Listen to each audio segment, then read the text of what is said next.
Prof. Muller here, what we've been struggling with now is academic fraud. I mean, give a sort of an essay to a student, give an essay on this topic, they give an essay generated by AI. This guy will get a degree when they know nothing. AI has been doing essays. Even computer programs, I can ask an AI to give me an assignment for programming, and you do that assignment for me. This guy is going to get a degree in programming and knows nothing about programming. That's fraud, I think. So I think that's a danger. Talking about phishing emails. AI, this can generate phishing emails which are way convincing that even a trained bank manager could fall for it. So there are dangers in generative AI. I'm not trying to be negative. I mean, we've been talking about positives in the morning, but I'm just trying to point you that it's not all rosy as we've been talking about. Another interesting phenomenon about AI is the concept of information bubbles. Sounds not too bad. So I think the example Rachel gave yesterday, if I go to YouTube and then I search for a song, I don't know, by an artist, I search for a song by Lulu, then I listen maybe to another Lulu song, maybe I search another song for Baristas Banda, then you think, oh, this guy likes this kind of music. Therefore, it begins giving me music which are like those music. Right? Doesn't sound a bad idea, but that's a bad idea. Could be a bad idea. What if there's some other wonderful music in different genre? Maybe amapiano music. It won't come to me. I will never know about these wonderful amapiano artists because I'm being put in a bubble. I'm kind of believing all there is Lulu, Lucius Banda, and I don't know, who else? If you watch a movie on Netflix, it does the same thing. It classifies you, puts you in a bubble. So now to you, this is the world. Sounds not a bad idea even. What about opinions? Say COVID. If you believe that maybe the vaccine is a bad idea, you have been watching and reading about the anti-vaccine, all you'll be getting on Facebook will be the opinions which are against vaccine. You have been put in a bubble. So you never get other views. You'll be thinking, oh, everybody thinks vaccine is bad. You never get the other views. Politics. If I believe in political party A, soon all I'm getting is the views about that political party. I'll not get a contradicting view. Therefore, I'm trapped in thinking this party is the best party and they're going to win. And when they lose, I'll be saying, what happened? I thought they were winning. AI had put you in a bubble. So information bubble is a real thing. You are biased. It sets you, and therefore it affects our opinions. It affects our reaction to things. So these recommendations may sound innocent. They are not. If I can get to the next slide. I think earlier my colleague Patrick was talking about chatbots, right? So chatbots are AI technology which responds like a human. So like we can be there and be saying, what do you want? And then you give your answer, says, oh, do you want this or this? And then it kind of almost like a human being, but it's just a AI responding on the other side, right? So these are bots, chatbots. So there are social media bots, right? So I mean almost I think what we call Zigoba, but could be a chatbot, could be an AI responding, not a human being. So an AI could have an account, could be posting opinions, could be engaging with you, trying to force you to believe that this is the best thing. So in America it's a big thing. You can create millions of bots which go there on the internet, on Twitter, and they're posting and engaging and liking posts of some other political party or some product. And then you kind of think, I've been thinking this is a good thing, but everybody is there. But it's not humans, they are bots. And then you change your mind and you go in that direction. So, that's undemocratic. That's fraud. So these things will happen. We have to be aware of these things. We have to find ways of preventing these things from happening.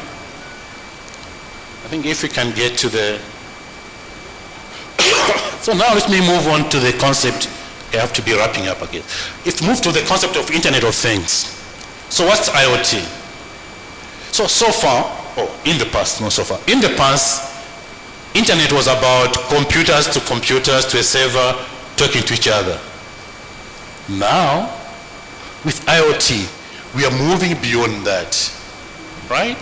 We have got other gadgets on the network. I could have my irrigation system on my farm as part of the internet, right? So now this can be guessing, today is warm, I should irrigate. It's a smart irrigation system. It's part of the network. I could have my car as part of the internet. Could be saying, I think by this time the guy is coming to the car, maybe have the temperature reduced because when he comes, you should find the car a bit in temperature. So we're having more things on the internet. Are the more things we are putting there, are they secure? No, they're not. Most of them are not secure.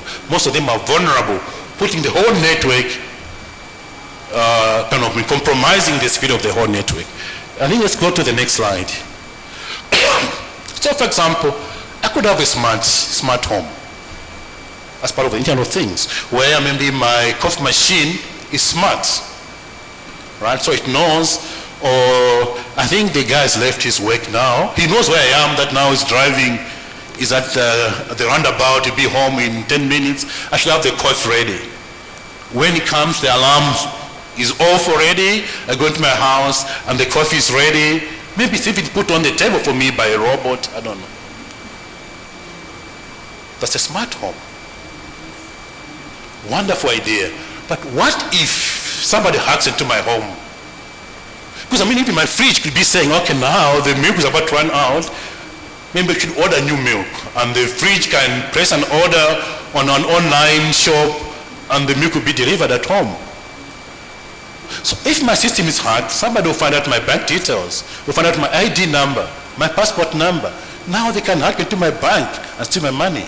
Now they know that maybe I've got chronic illness and I'll be dying next year. I don't know. And then they can take other decisions against me. So the compromise, the risk is high. Let's go to the next slide. Smart city. Right? So smart city is where things in the city are connected. Right? So you can have your CCTV cameras, like the ones in Nimbi, maybe linked to the AI. So they can be guessing, I think we should go on these streets there seems to be a criminal there. But what if things are hacked? In South Africa, there's been a big issue with one of the companies, the private companies for security. So they had their cameras monitoring a suburb. Can I mention the name? No. Yeah, anyway, so they're monitoring the security in the area. And so it's kind of like with AI, they could say, I think that guy is a criminal, that guy is innocent. Kind of, they could detect and inform the response team. And what was happening? It would pick black people in the suburb as criminals. It didn't pick white people working in the suburb as criminals. That's an injury to dignity. That's a risk. That's not a good thing.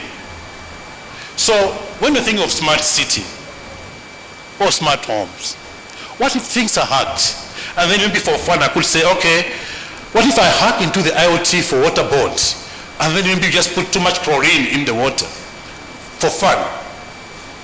What if you hack into the, I think what happened in A18, when you took the sewer and put it in the water?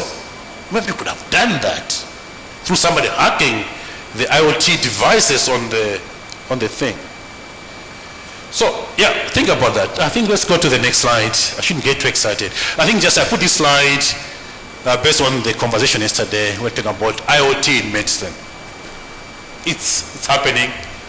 So you could basically put intelligence or sensors almost in every gadget in your drip for blood, and you could be sort of knowing, oh, now the blood is, maybe the drip is finished. You can call the nurse. There is that endoscopy. I mean, if you have endoscopy, it's a boring thing. So they just put a pill, you swallow it, and then the camera goes in your stomach and it takes readings and sends to a computer. Right? So that's internet enabled. What if somebody hacked it while it's in my stomach? I don't know. I don't know what would happen. I mean, you could put gadgets to monitor your readings, your essential readings, and it can inform you, say, I think you're about to get sick. Maybe you can even call my doctor. That guy, I think he doesn't know, but I think he's about to collapse. So I think you can call an ambulance for him. The smart contact lens. So there are IoT in all these things. But what if they were hacked? What if somebody changed something while I was waiting? So I think these are things we should bear in mind. If we can move to the next slide. Okay, so what's at stake here? What's at stake here is, if these were hacked, if these were compromised, or they misbehaved, there could be financial loss. I could be denied a service. I could be, my dignity could be injured. I could be biased to be thinking this party is the best party, not the other party. So there are lots at stake if the emerging technologies will be hard. So it's not just financial loss. There are other things we have to worry about. I think if you can get to the next slide. So I think, next slide. I think the big thing, maybe to wrap up this, is, as I was saying, it's not often about the big solutions. It's about cyber hygiene. If people learn the basic things about security, about changing their passwords, not sharing their passwords, about changing the antivirus and so on, I think we could be okay. It could eliminate a big chunk of the things. And another thing, again, we have to have right policies in place. Not the policies we are just importing from Europe and bring them to Africa. We have to have policies where we are all engaged in coming up with the policies and coming up with the solutions. I think we can go 2 slides. I think, okay, I'll not talk about this because of time. Let's go to the next slide. So, my conclusion, which I had shared earlier on, basically, when you're thinking about emerging technology, when you're thinking about cybersecurity and risks, we should make sure nobody is left behind. We should all be safe together. We should make sure the grandmother selling tomatoes in Golomoti is safe. I think that's from the UN. Okay. Thank you very much for your attention.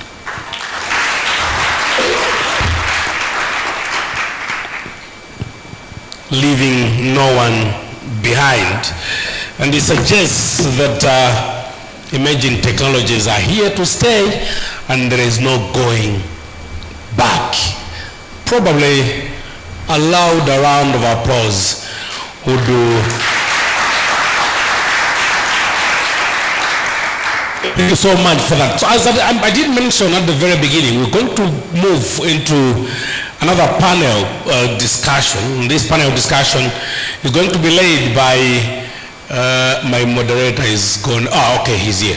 He changed the places. Dr. Kingdom Kwabata is a lecturer in molecular genetics and biotechnology at the LILONGWE University of Agriculture and Natural Resources. A hand for Dr. Kwabata.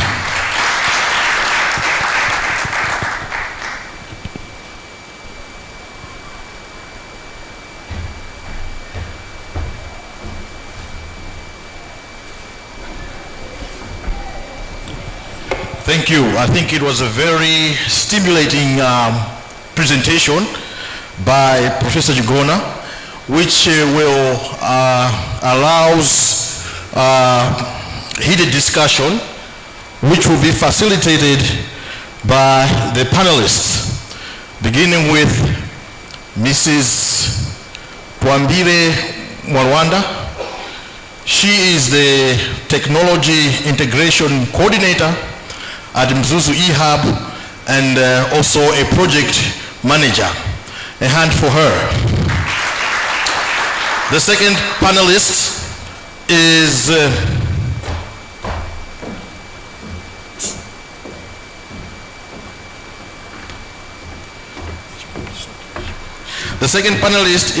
Eshad Karim, who is a data quality manager, FDH Bank. And finally, we have Mr. Webster Chidze Mbekeani, who is the Chief Executive Officer at NITEL Technologies. So these gentlemen are going to help us look at and the lady, sorry. They're going to help us unravel this particular discussion on what are the potential risks that could we expect from these emerging technologies. And I think many of the risks have already been highlighted by the professor, but we just want to get a more in-depth perspective, maybe from your personal experiences on these emerging technologies, though they seem to be very attractive, but at the same time I think they pose potential risks. So let me begin with you, Mr. Mbekeani, to give us your perspective based on the work that you do at NITEL, and what are the potential risks that you perceive we can face as a nation? Thank you.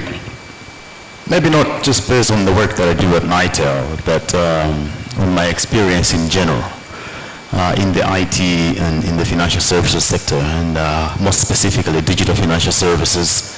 What I am seeing is, as new technologies are coming onto the market, in this specific case, I'm referring to digital financial services, the ability to pay for services and goods using your either card or using your phone or using the internet. What I'm seeing is there are new risks that are actually opening up, and the institutions are playing catch up. The institutions that are using and championing these new technologies are actually playing catch up.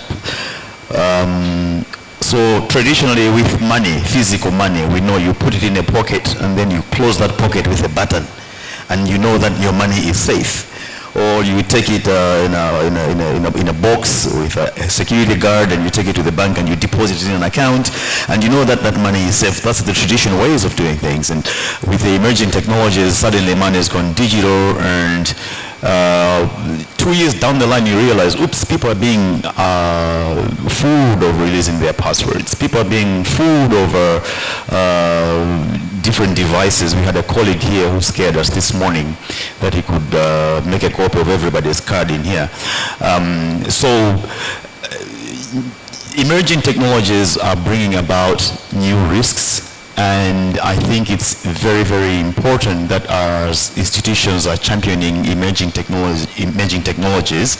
They should not just look at the advantages alone, which is normally the case because you want to bear the benefits, but we should also look at the downside to it, because if our customers begin to resent the technologies, our uptake is going to go down, our usage is going to go down, and then we will not reap the benefits at the end of the day. But also it's bringing about new exclusions. So the Reserve Bank talks about financial inclusion, but the way that they talk about financial inclusion is in the traditional sense of banking. When we begin to introduce digital ways of banking, we saw an 18% penetration. I don't know what the cell phone penetration in Malawi, if we're going to do the same maths for USSD. But what you find is the massive exclusions because people don't trust new technologies. I remember when we had launched biometric identification as a means of helping people in the villages who can read and write, religion kicked in and said 666 has come. Why having to put your finger to be identified? You know, again, an exclusion was created because of that. So, yeah, emerging technologies are good. Currently, we are talking of on a forum that is introducing biofertilizer in the country as a way of taking care of the expensive chemical fertilizers that we're using. It's stored in capsules, and they say there are trillions of microbiomes in that capsule, and then you dilute, and then you pour the water on a planting station. People are so skeptic about it. They're so scared. They say these microbiomes will end up in the maize, and then when you eat the maize, they'll grow in you and all that. So there are new risks that are coming with it, and I think most of them can actually be addressed by way of sensitization and making sure that there is proper onboarding. We introduce new technologies to people. So it's an issue of change management and how we manage that change as we introduce new technologies and emerging technologies into the market. Thank you. Thank you. Thank you. Let's hear from Mr. Karim from FDH Bank.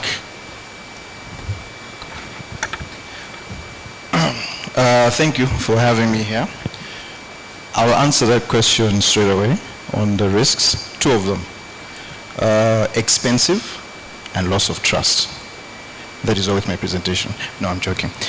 I'll give you some context. So maybe let's not just, or at least from my perspective, I don't want to preach caution and danger without giving at least some plausible way that we can actually still work with this technology. So if you allow me, let me just elaborate where we can actually start to ensure that even the safety parts, the guardrails of AI and all this stuff, we can still work with it, yeah? So look, I work with data all the time. All right? That's my day-to-day basics at FDH. My expertise comes from digital transformation and data. All right, so I wear kind of two hats there.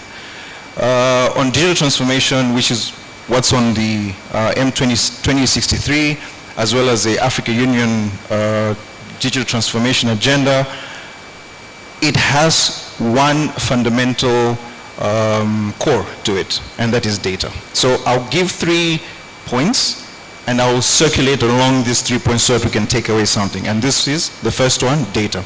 Data is the fuel that, lubricates the entire machine. We spend a lot of time in it. If it's not clean, if it's not good, it is going to give us rubbish. All right, we know that. AI is only working now to the extent that it is because the data is there and it was looked after. In wherever you are, you need to make sure and ensure that your data is good. The second one is strategy. If you don't have a proper strategy to look at how you're going to bring this information, these technologies to you, you are going to fail. You are going to be in that 2 items that I mentioned in terms of risks. You're going to undertake something that is extremely expensive and you won't be able to sustain, as well as you're going to lose trust on whoever you're serving those services to. But the last one is value. All right, for everyone who's going to be taking care of this, who's going to be initiating themselves into these tools, if there's no value for you, then quite frankly, you're not going to get it done. So I think take care of number 2 instead, so that your number 3 can come out correctly. And this is not just for the private sector as well, yes? The value doesn't have to be us as organizations, it can also be the individuals that you're going to be taking care of.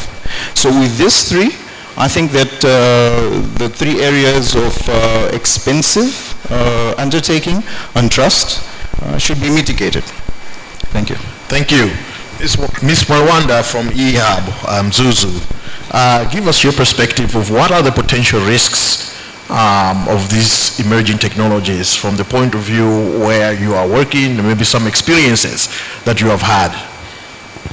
All right, thank you so much. So I think on the potential risk, much of it has already been covered, but maybe now I can talk about on what we've been doing for us to mitigate some of the risks.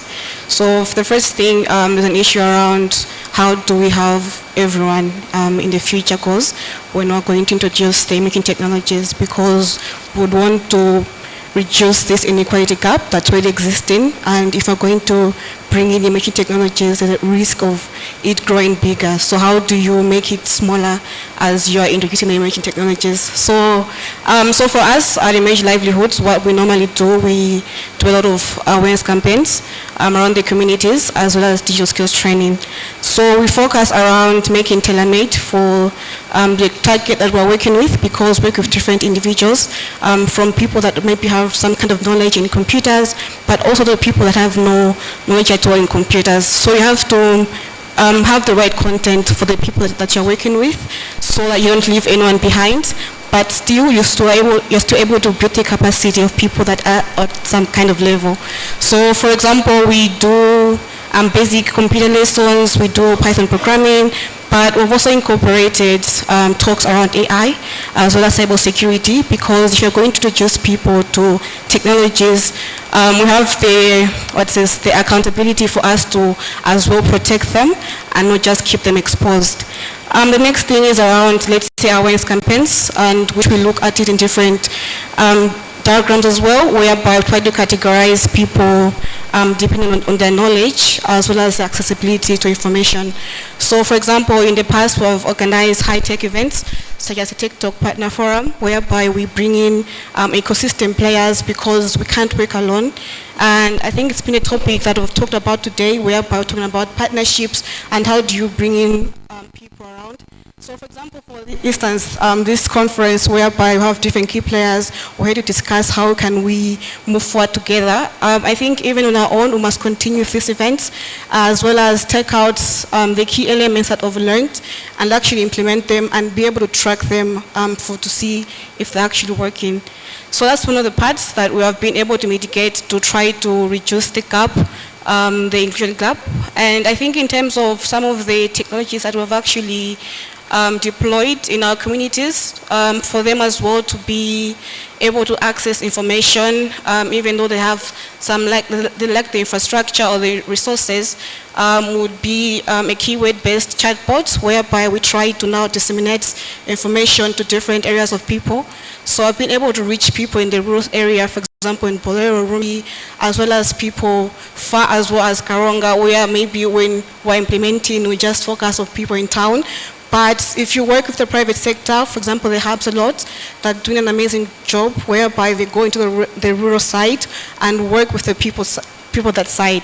So you might find that maybe people in this room don't have the access to these people. We are here talking about, we want to reach people in the rural side, we want to reach people in the localities, but then how do you reach them? And there are already people that have experience, for example, the hubs, some people, elements in the government, for example, the district's youth office, they have access to these people, and I think it's a matter of us partnering up and making sure that we have proper sustainability.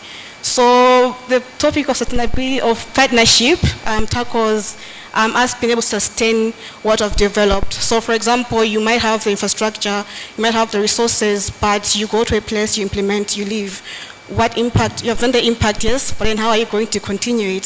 So one of the things that I've actually worked with and has actually made our programming well, and as well as our projects, is making partnerships in the rural side that we call them our remote hubs, or we call them host partner organizations, whereby we go there, we give them resources, we give them infrastructure, we build their capacity, but we also leverage on their existence in the communities, but also we make sure that at the end, once we leave, they're still able to implement and we're able to create a proper sustenance. So I think in a nutshell, I will stop there. Thank you. Thank you. Now, looking at the fact that many of these technologies, the AI technologies, are being developed by big tech companies, Meta and others in the developed world. does that not put us as Malawi or as Africans at a disadvantage globally? Mr. Mbegean, what are your thoughts?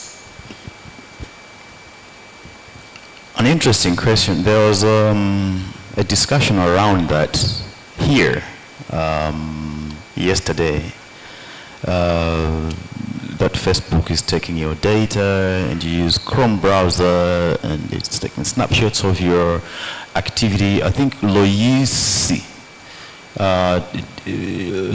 Boris is he around?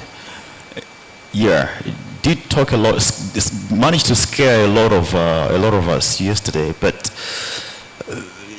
I think there are enough caveats, if I may say.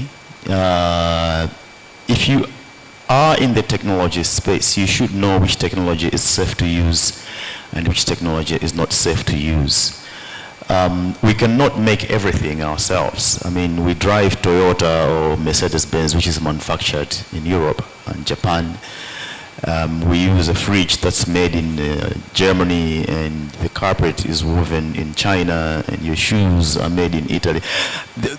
What's our national advantage? Are we cut to make software, and is that software really going to sell? How much are you going to invest, develop our own operating system to be using? Are they going to be given the compatibility rights to the rest of the world? I think those are the things that we must be willing to begin to consider before making careless investments and say we're going to make our own software.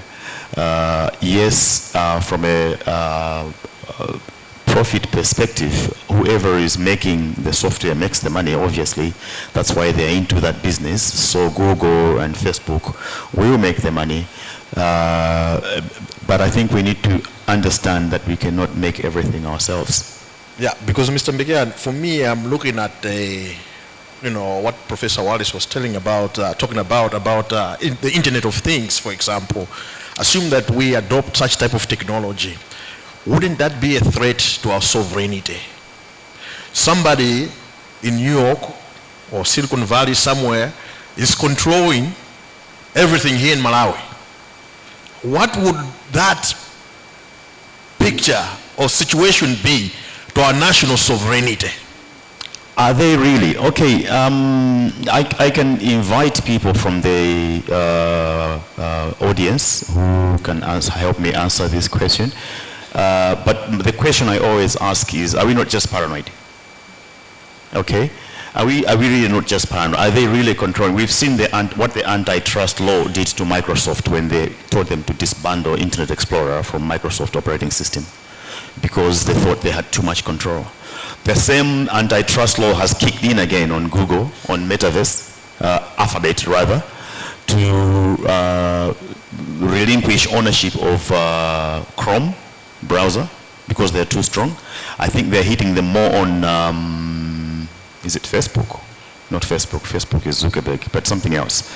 You know, they're hitting them more there, I think on YouTube or something like that, you know. So there are laws existing in the countries where these big tech companies operate. I think Google itself, if not Facebook, was slapped in the UK and I think in Ireland with massive non-competitive practices. So we need to trust that the laws in the countries where these organizations do exist, they have laws that can prevent them from being a terrorist company, if you like. So yes, we can get paranoid about it, but you know what, Dr. Wallace said, it's not going to stop. Very soon we'll stop buying physical servers because everything is going to the cloud. Whose cloud is it? Yes. You know, so, you know what, suck it. Let's learn to live with it. Let's find security around it. Let's protect ourselves in these environments. Thank you. Mr. Karim, you are from the banking sector. Now, one of the biggest technological drives now is digital currency, cryptocurrency as they call it, bitcoins and the like. Is it a threat? Is it something that as a nation now we should begin to say this is the direction the globe is going, and probably start, making laws and regulations around such type of monetary policies? That's a tough one. All right, let's break it down. First of all, I don't think it's a threat. All right. And second, the crypto space, I'm not an expert on that particular part, but I think it's been around for quite a while. How many years? I don't know if there's anyone in that space. What, 10, 14 years? I don't know. So I don't see it threatening anyone soon. Maybe then let me take that and say, look, whilst that particular technology is there, there are still plenty of avenues that can be utilized. And I think it's actually relatively safe to experiment and see what can come out of it for us to benefit off of that for 2063, all right? For now, I think the one that's really growing faster than regulation, faster than every one of us here concerned, is still this AI, all right? So in retrospect, I would like to borrow something from the Malawi 2063 page, page 4. It simply says, get things done. All right. Yesterday, there was a census to say how many are 20 years and below in this room, and I think we didn't have any hands up. I think the people that are going to carry that, all right, if we could print maybe some shirts that says get things done to give them the vision so that they can carry it. Crypto is one thing that they will be the ones that will to drive how it's going to be initiated in the future, to be honest. I don't think anyone here has even got a slight understanding of how crypto can be used today. All right, so I don't think it's a threat. But the ones that are going to use it are going to come up with some novel ways. Can I give an example of NFTs? Anyone here who's used NFTs or was aware of NFTs? Still nothing? Wow. You see? So NFT is still built on that same underlining technology, yet it picked up. It was nice for Instagram wherever it came from, but it never permeated to us. So I think we're okay, all right? So let's concentrate on the things that we need to understand them now because they're going too fast, and I think for that one we can leave it to the 20-year-olds to build for us for 2063. Thank you, thank you. Now, Ms. Marwanda, there are some schools of thought which say that possibly as developing countries, we should not move too fast. We should not jump on the bandwagon too soon. We may need to be cautionary to look at what this technology is doing in the developed countries and maybe adopt progressively. You know, there are things that were spoken earlier on by the renowned professor, such as, surveillances, the potential threats of becoming a surveillance state. What is your take on this premise?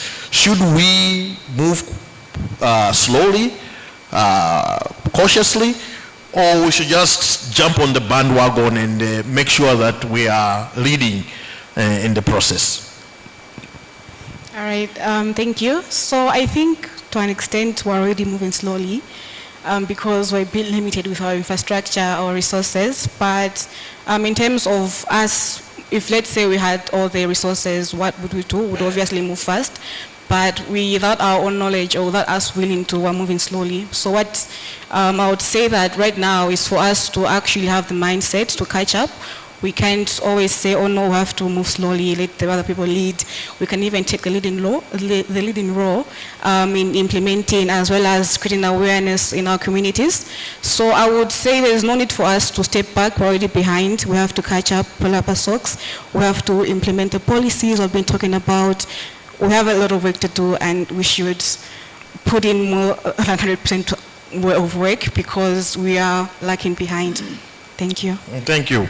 Now for this next section, I would like to engage the audience. And in doing so, I would like the assistance of Mr. Magawa Mkandawire, who is an independent green energy expert. Are you around? Yeah, please give him the mic. Ms. Bahati Piri from Lynch Systems. Yeah, thank you, madam. And Dr. Ted Nankumwa, who's the Chief Executive Officer for the Agriculture Commercial Company, Agricom.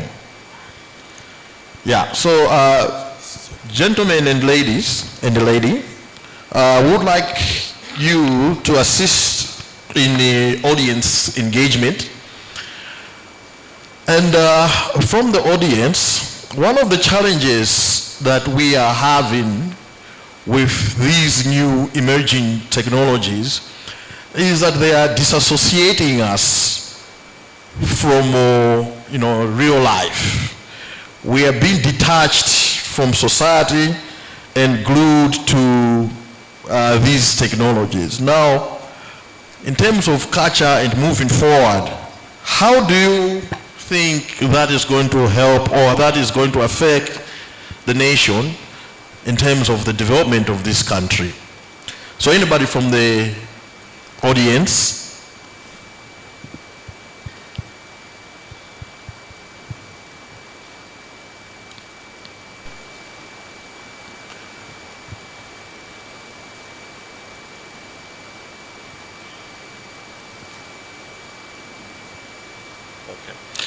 Yeah, maybe before we engage the audience, let me have that from the perspective of our three personnel who are helping us. Mr. Nkandawire. Sorry, could you just repeat the question one more time? Yeah, the emerging technologies, they are delinking us from reality. We are no longer a community where we are associating with one another, but rather we are relying on technology for emotional, social support. To the extent that there is new technology now, the new, like the humanoids, especially in countries like Japan and elsewhere where people are lonely, these are now becoming the companions of individuals. With such trends, what are your thoughts, and how should we as a country maybe look at such situations? Thanks very much. I think where I'll start is I'll say 50 years ago or 70 years ago, people said the same thing about radio or about television. Technology will always disrupt society, and that's a good thing. So people 50 years ago worried our kids are watching too much TV, or they can get too many videotapes, they're not playing with their friends. But I think us people that grew up in the TV age or radio age, we grew up fine. So I think that there's a general fear of new technology. It has its advantages. Yes, there are also disadvantages. And I would say that things like children or young people disconnecting is something that should be solved more in the home, and that's a parental issue or a micro issue that should be solved at that level.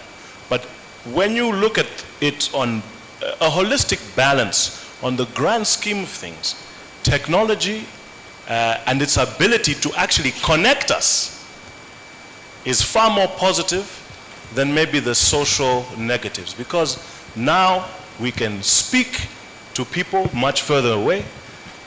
The internet is open to everybody. You have the global library to tap into. So when I look at it on the balance of the facts presented, it's not a major concern. I think the positives outweigh the negatives, and I will just put the onus on parents and other social leaders to handle that at a domestic level and have the responsibility when you're giving gadgets to young people, etc., that they should learn to use them responsibly. The same way that we did with radio, television, before there were smartphones, when we had dumb phones, etc., But I think, in summary, the positives far outweigh the negatives in terms of connectivity. Thank you. Okay. So I'll start with something simple. What is 1,500 plus 900? 2-4.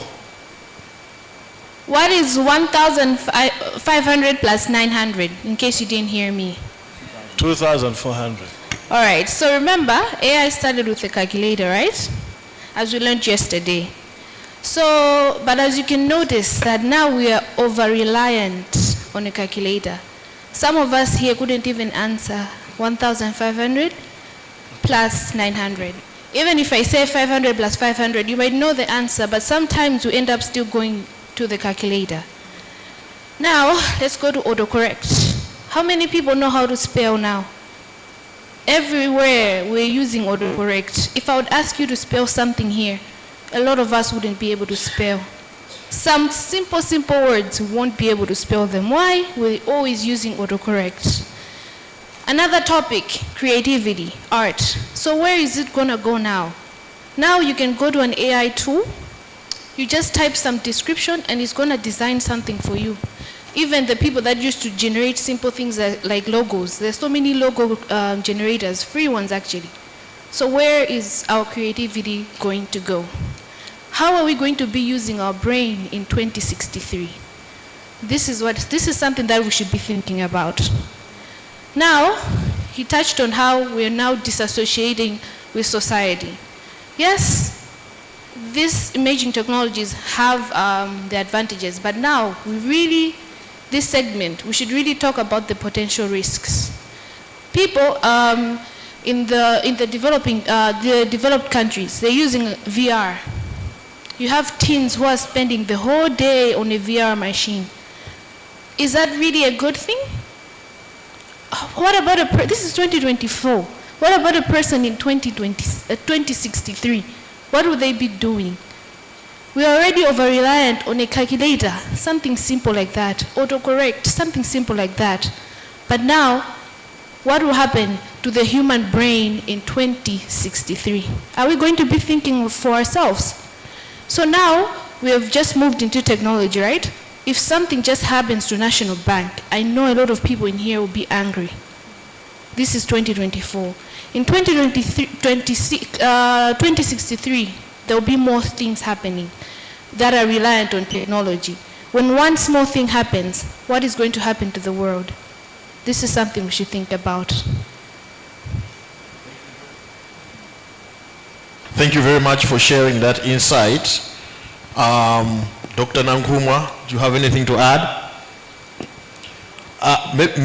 Maybe as we are talking about society and the disengagement from society, I also came across an article whereby now you go to a church service and there's AI, a robot which is preaching. So maybe Dr. Nankuma, you could elaborate on that. Is it something that is acceptable that we can go to a church and be preached by a robot? Well, I thought when you started talking about the church, you were coming to me. Obviously, I thought so.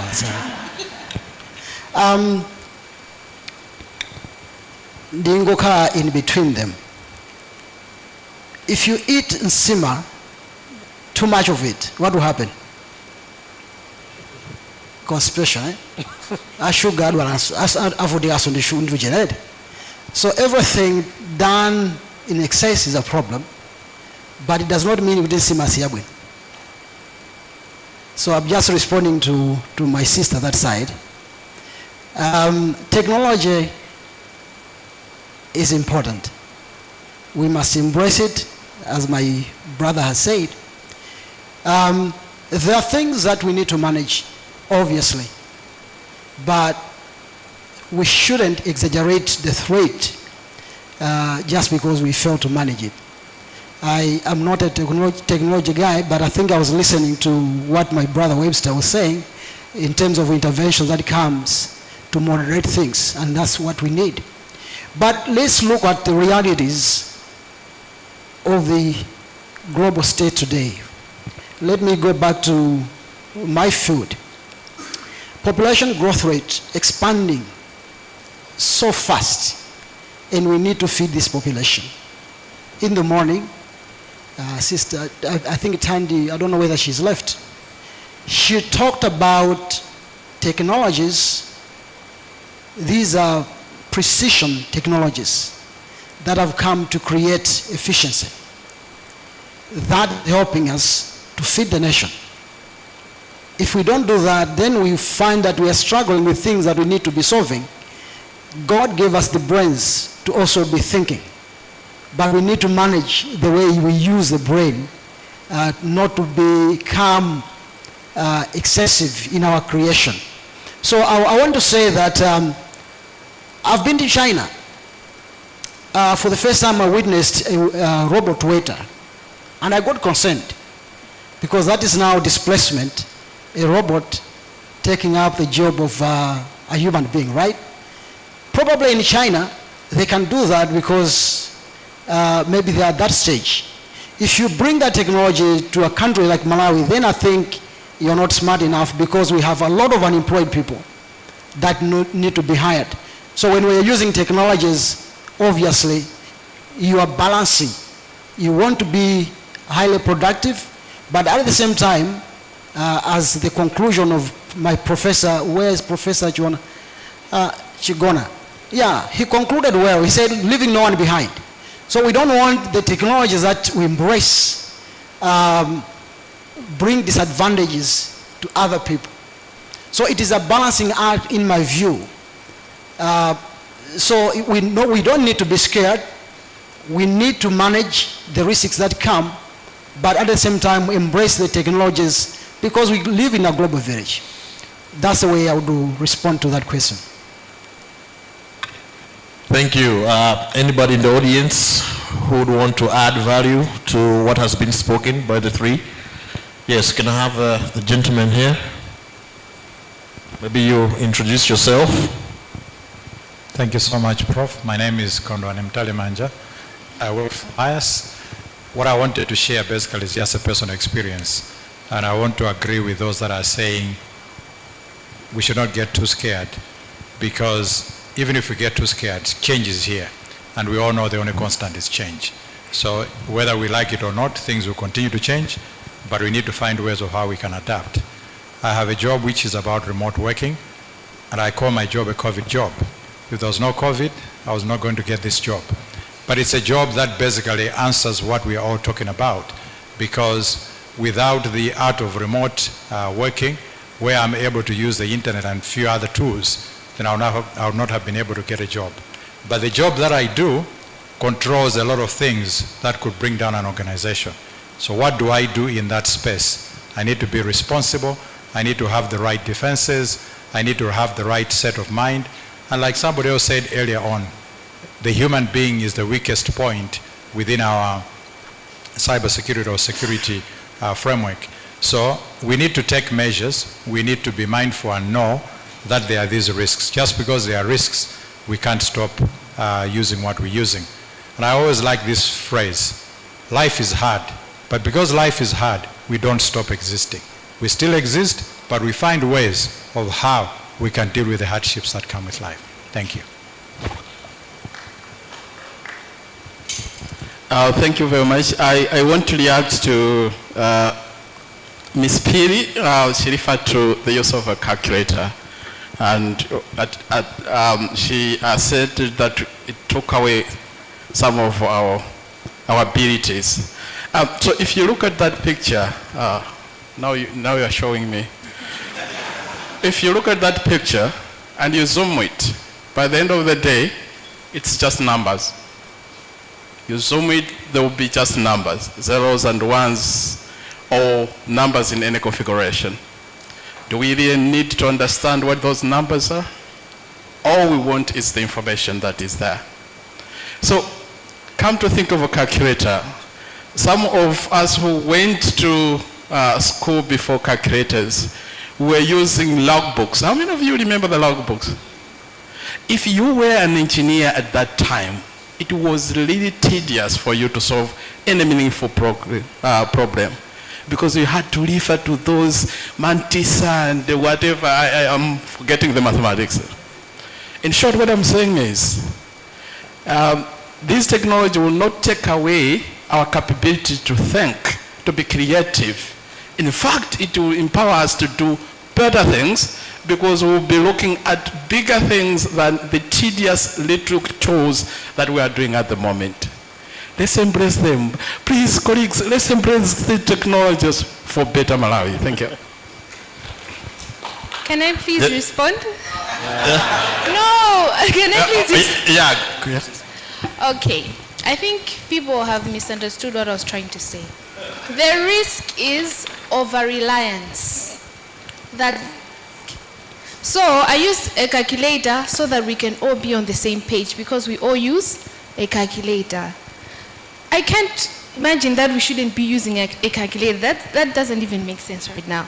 But I just wanted to highlight that there are simple things that we use every day, such as autocorrect. And some of us won't be able to spell if we don't have autocorrect. Some of us won't be able to do basic math if we don't have a calculator. So, is over-reliance a future risk? That's the point I was trying to make. Let's hear from Mr. Karim. Thanks. Maybe you would want to weigh in. Yes, absolutely. Consider me an optimistic in this room. I would have loved if it was more risks and opportunities because I have gravitated towards opportunities more. Software engineers in here? Yes, software engineers? How long will it take you to develop a copy of Facebook without Copilot on your own or an operating system? Let me throw it out there. How long will it take you to write your own operating system that can take down, I don't know, Linux or Microsoft Windows? How many days? Hours? Years? Decades? You'll probably give up after 5 days, right? AI has come at a very interesting time. 2063, as I said before, I've borrowed that get things done statement that came in there because when they looked at how we failed, they said, you know, let's just simplify things, just get things done. Someone wants to come in here and they want an application, get it done. Someone wants to apply for a service, get it done. All the applications that we're seeing nowadays, water bills, mobile money, everything is to get things done. To translate that to a youth that at the moment the literacy levels are so distant, the challenges are going to be more complex. Someone who is passionate about software wants to make change, but they don't have maybe just that level of technical expertise to get there, but they've got the idea. When AI is utilized for them, it can speed up the process for them to realize the potential that they could have given.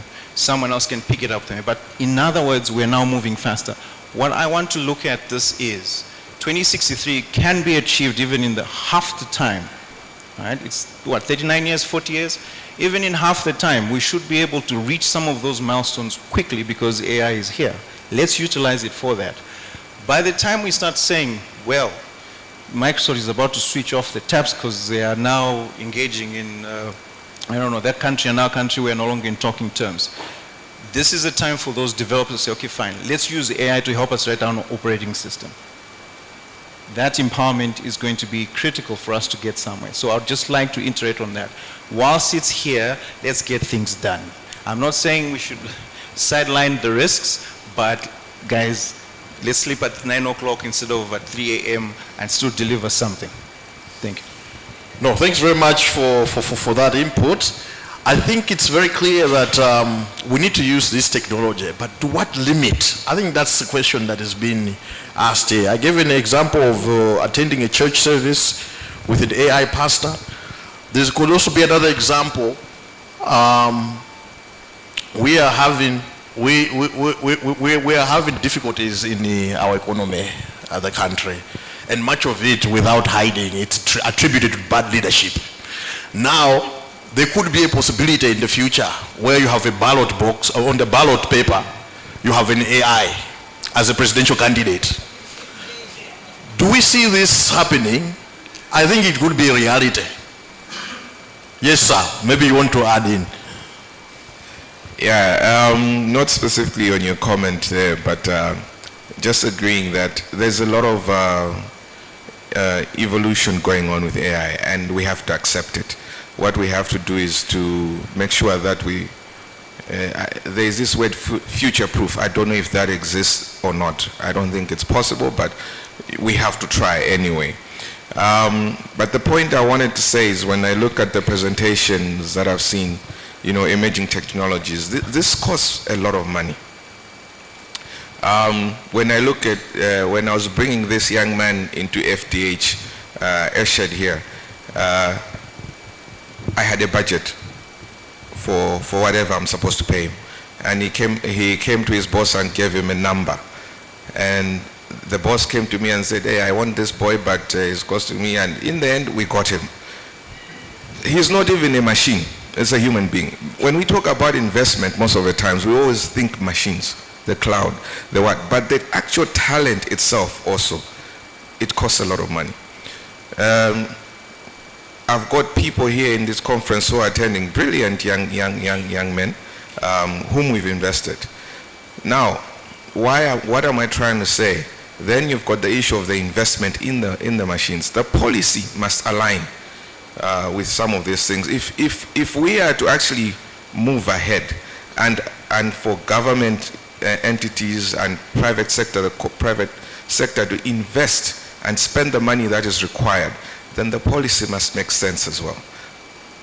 A recent example would be, in the morning, I think it was the Assistant Commissioner, Kumwembe, was talking about you need to take personal responsibility for your security.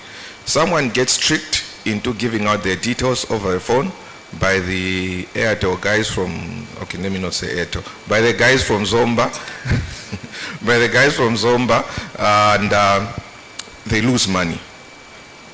What do? They go sue. They go and claim to either to whichever, whether it's the telco or the bank. And then in the end, when this happens, a ruling is done and it says that financial institution must reimburse this person. Is this guy going to be responsible next time for their security? No. So that education and investment in the judiciary must also happen. Then there is that investment in policy as well. That must happen. A good example is what happens in the financial sector. You get a regulator, as financial services, we invest a lot in developing these digital technologies that we now take for granted. It's an 18%, but it's an 18% that absolutely relies on this. And then the regulator tells you how much you can price. They tell you, no, you can't increase this. Or under financial inclusion, I don't know what that means when they discussing amongst themselves, as if financial inclusion is for free. They tell you that you can't, this has to be free. And they write to you, this is a whole list of things that must be for free. Next time you go to your investors, to your board, and then they tell you what is the return. Are you going to be able to get that money to invest? So there is need for alignment. If we are going to achieve these emerging technologies, get to 2063, there is need for that alignment. Don't be emotional about making decisions. Let's be objective. Let's accept that investing in humans costs a lot of money. Investing in technology costs a lot of money. Investing in IT infrastructure costs a lot of money. And once we fully are objective about that, then let's make the right policies so that it supports that investment and we get to 2063 to where we want to get to. Thank you. Thank you. Anybody else wants to weigh in? Here? Okay. All right. From me, I want to first and foremost echo the sentiments which were stated by Peter briefly in the morning when it comes to the risks or which come with using AI, and to also bring a question to Eshard. He mentioned that the AI, he's a data lover and he consumes a lot of data. But then of recent, AI has come with the risk of data poisoning or model tampering, in the sense that based off of what we feed the models, we can get inaccurate information out of the models. So Eshard mentioned that there's an importance of having accurate data or accuracy when we're collecting data for building our large language models. So I really wanted to know, how are these data poisoning risks addressed? Because what threat actors are doing these days is they will just tamper that data either before you ingest it, so they will put a lot of false information in your data source. So if your data source, let's say, is Twitter, for instance, earlier this year, Elon Musk put a mitigative measure on Twitter on the number of tweets which could be loaded. A lot of people got annoyed, but they were putting some mitigative measures as they knew that someone was poisoning Twitter with data. The amount of tweets you could post in a day, for a certain number of days, those controls were put on Twitter because they knew they were being poisoned, and the data on Twitter was being used to feed certain large language models. So data poisoning is one of the biggest risks which AI models are being faced. So from a corporate perspective, the data you're ingesting, how are you cleaning it? And to also speak on to the points raised by on AI, AI basically thinks as humans do, in the sense that it did not reinvent the wheel of decision making. Years ago, there was a military strategist, John Boyd. I bet the military personnel know of him, who invented the order loop, where he mentioned that in decision making, everyone observes, they orient, they decide, and then they act upon it. AI acts in the same way. It observes, it orients, it decides, and then it acts onto whatever data has been presented. And even not only generative AI, even responsive AI, as mentioned by Peter in the morning, the likes of the dark traces in cybersecurity. All these AI models, they think as human beings do. Yeah, they think as human beings do, and they act based off of human actions. Thus, human beings can or cannot be replaced in the decision-making cycle as we model these based off of ourselves. So yes, I will hand this over back to Eshard. Thank you. So I would like to wrap up, and in our wrap up, can we ask Mr. Kandawire to give in your concluding remarks? Thank you very much. I think it's been a very interesting 2 days, but there was a question first.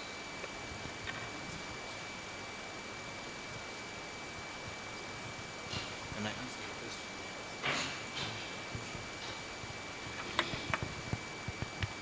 Yeah, go ahead, sir. Will you answer the question? No, in his conclusion, he will answer it. Ah, okay. Yep. Thank you very much. It's been 2 interesting days of a lot of perspectives, highlighting first and foremost the opportunities that are available to us using technology, using AI, but also the risks to our security, our infrastructure, and our economy. But for me, my concluding remarks are generally that the positives far outweigh the risks. Any new technology, any new systems need to be handled from a point of not ignorance, but competence. So it's very important that the human capital development is there so that we can handle these technologies and further these technologies with the competence that we need to use them most effectively, most productively, most efficiently, with the least amount of risk.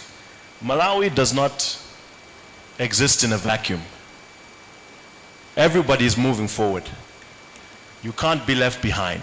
You need to sprint when our friends are jogging so that we can catch up, and we need to keep sprinting.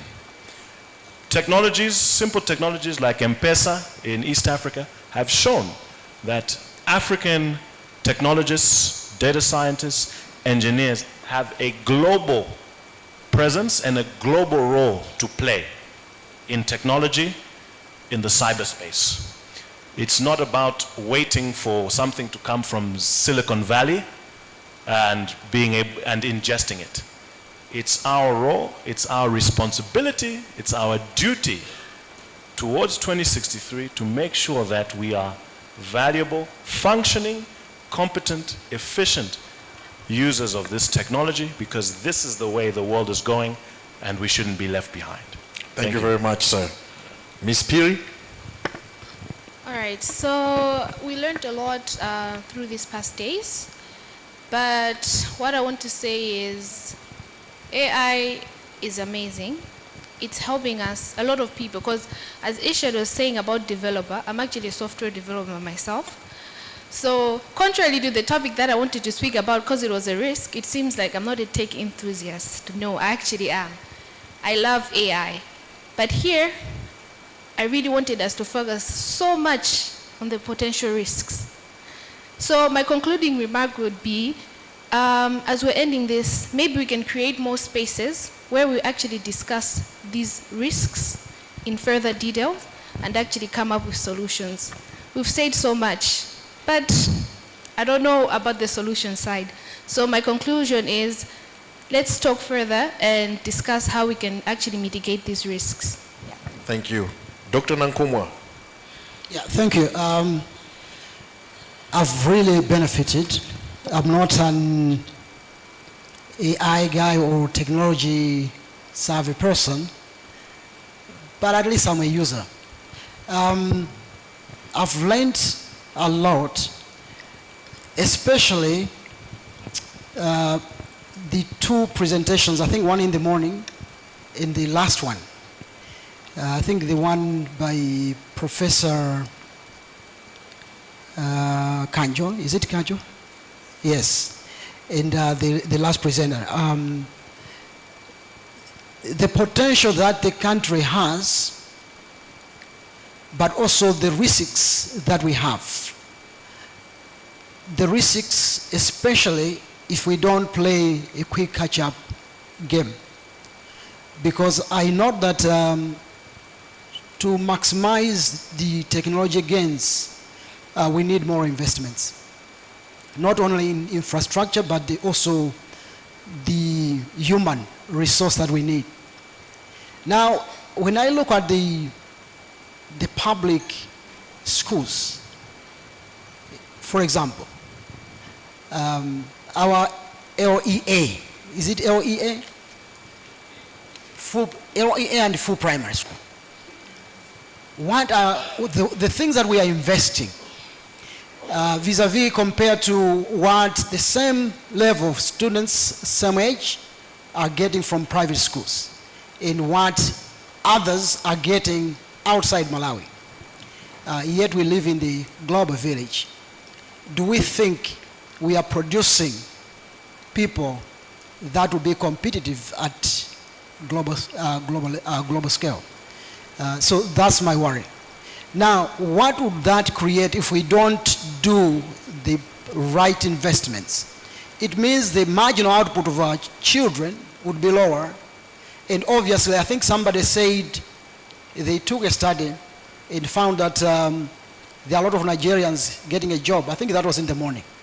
Just because they are more competent than most of the African students, because probably the difference comes in the investments that were done in those students. Now, if we lag behind, obviously that creates inequality. Inequality at country level, because there is differences in terms of investments in the public versus the private schools. But even at regional level, because other countries are investing more in science and technologies, and we are lagging behind. Now, we'll be competing for the same market.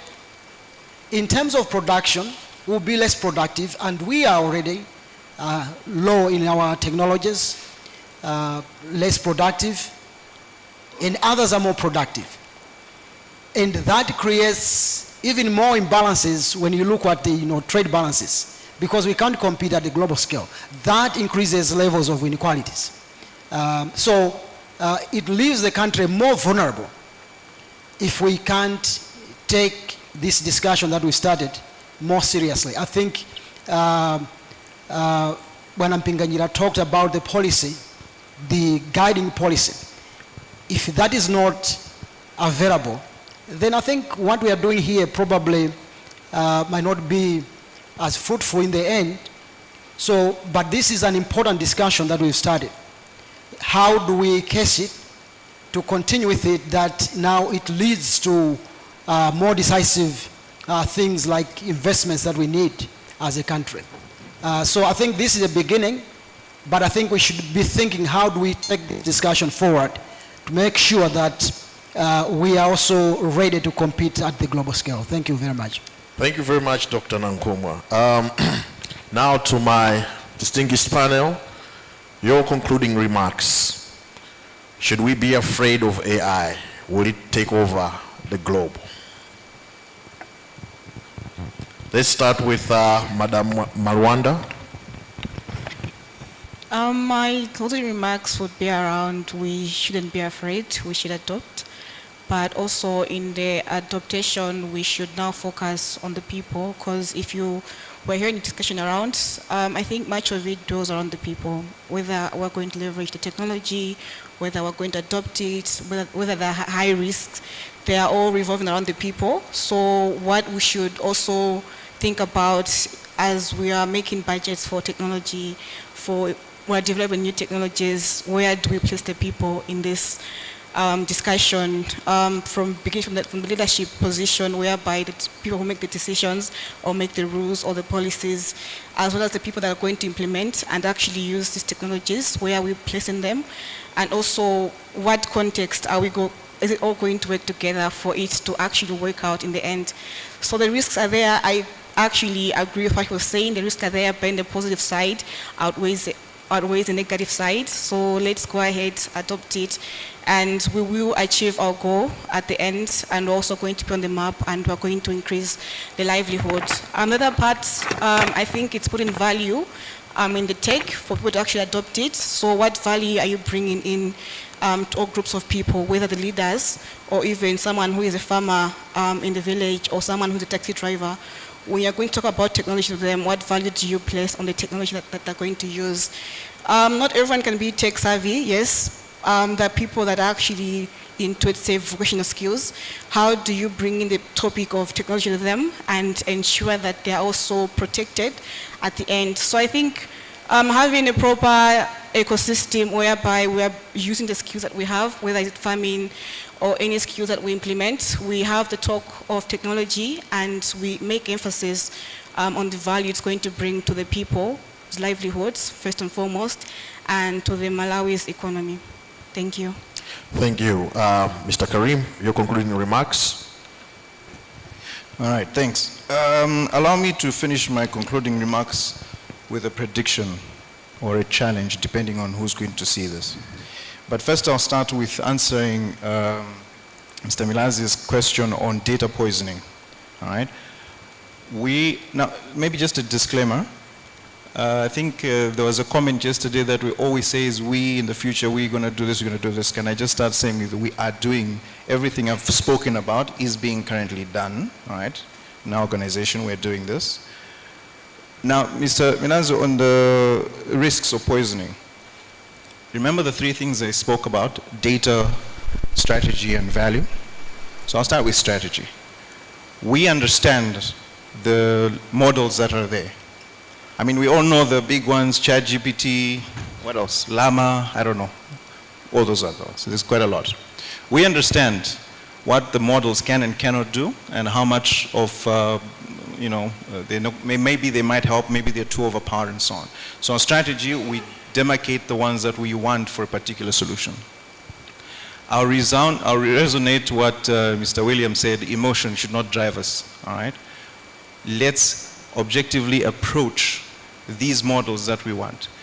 Let's not get a model or an AI because it's an exciting thing. We're getting an AI, I think people are looking at, let's get an AI and find a problem that it can solve. Let's do it the other way around. Let's find the problems that we know we want, and then identify the AIs that are going to play a role in fixing that. Right? That's on the strategy part. So it's important because as we said, it's expensive. Now on the data cleaning part, unfortunately I cannot share, that's proprietary. So sorry about that. But on the value, I think you can already see how that translates to value for either our customers or the general public or whoever. As long as you put those particular items in place, the value does come out. Now let me finish with prediction. I want to put a prediction here. In 5 years, remember the gap that we talked about in terms of literacy levels, right? The youth not finishing high school, not finishing secondary school, they're out there, they're looking for work, nothing much they can do. They cannot use, say for example, financial advice, maybe it's a bit difficult there.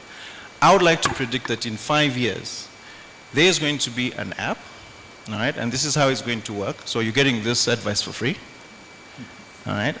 Someone who has a grocery doesn't read and write, but they can speak. They're running a grocery, they're going to call up a number and say, Leronda Gurisa, ma biscuit foro, tamba mwili, ma sweet atatu, all right? And it's going to come back and say, in their vernacular, forgive my chichewa, how much the revenue is, how much in verbal language, yes? It's going to talk to them. And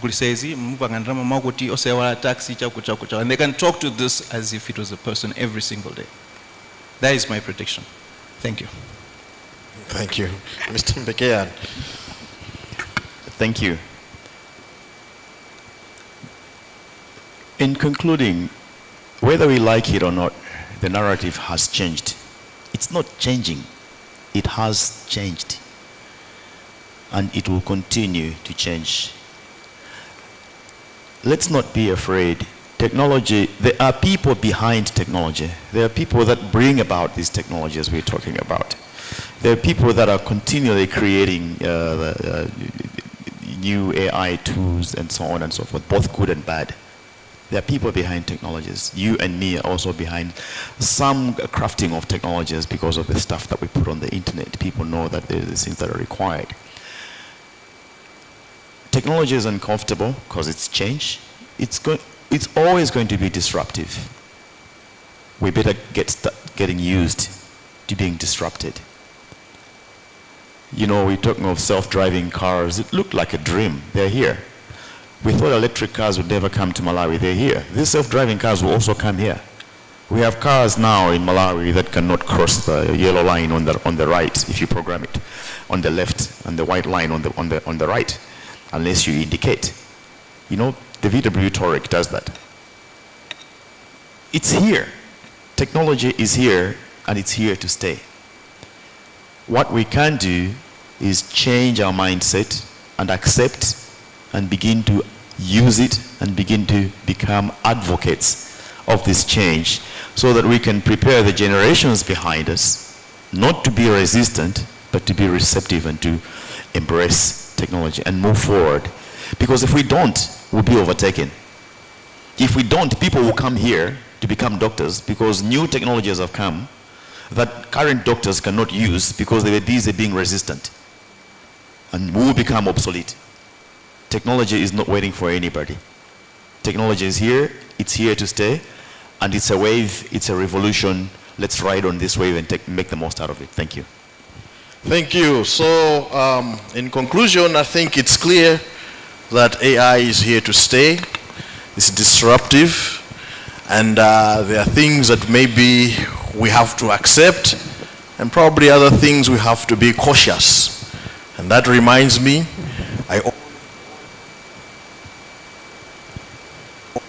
I always warn my good brother Wisdom that when this technology comes, please don't replace your wife with a humanoid AI. I think we have agreed. Thank you. I wonder if that was a crystal ball. Another round of applause for Dr. Kwapata. Thank you so very much to the entire panel. Please, Dr. Nakuma, Mgawa, would you please come up front? Miss Piri, at least I've got two ladies in that photograph, better. Yes, Secretariat, please assist with those bags as well. Some beautiful photograph, much better than the male-dominated ones we had yesterday.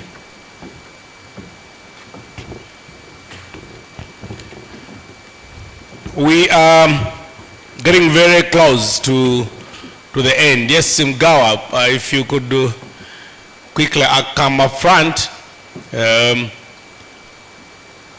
How come I'm not seeing my flash? Oh, but kujambula se flash, okay? AI. Beautiful. Brigadier General, you can then proceed to do the honors.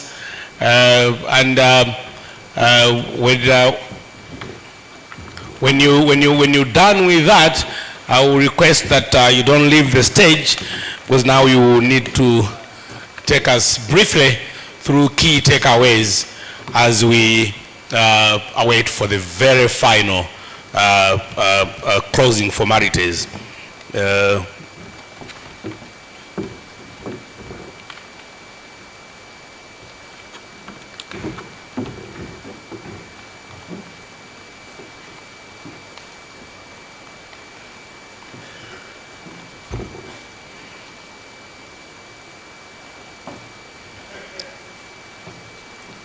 So, Dr. Kwabata, looks like there is a cup in there, but it is not for drinking Fanta. I thought I needed it. Thank you so very much. Professor Kwali is going to give us very quickly some key takeaways as captured by Secretariat, and then we are going to get into the closing formalities. Okay, thank you so much.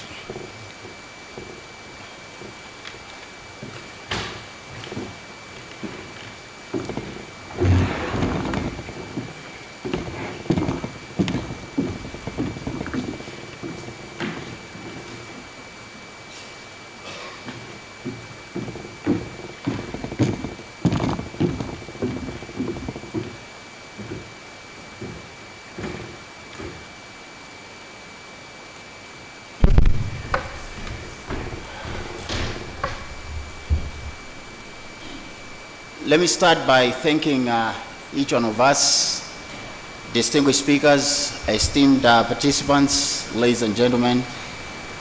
You've sacrificed your time to be with us here since yesterday. We don't take your presence here for granted. I don't want to attempt to wrap up whatever we've been discussing, because it's been voluminous. It cannot be done in 48 hours. But let me just try to capture the highlights of what has been said and discussed, and even the questions that were posed at this symposium. So our symposium on technology, security and development, problems and prospects, reminded us of the critical role that each one of us plays in shaping the future of our country. The central question that we had at this symposium was how can we harness emerging technologies to achieve Malawi Vision 2063?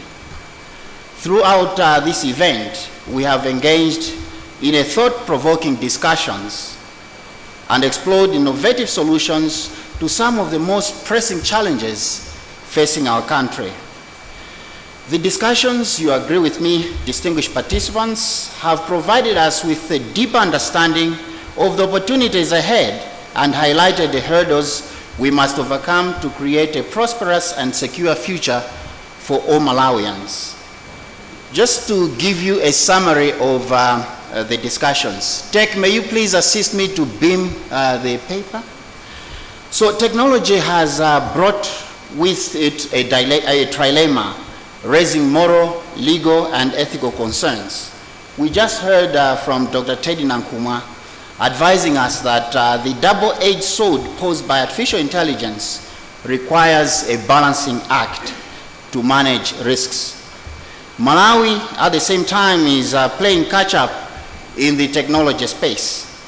Further, innovations have been installed have actually stalled in Malawi due to a lack of data that is specific to the needs of the population in the country. Emerging technologies are bringing new risks and exacerbate inequalities. Although more people in Malawi are becoming dependent on technology, Ms. Emeida Kandiero Subuni noted that poverty and high cost of digital devices limit their use of and access to technology. At the same time, the digital space is evolving faster than our laws. Hence, the need to move equally faster to fix the lacuna to ensure equitable and responsible use of technology. However, Mr. William Pinganjira noted that Malawi is not in short supply of policies and strategies, but their execution. Generally, the discussions have been clear and compelling.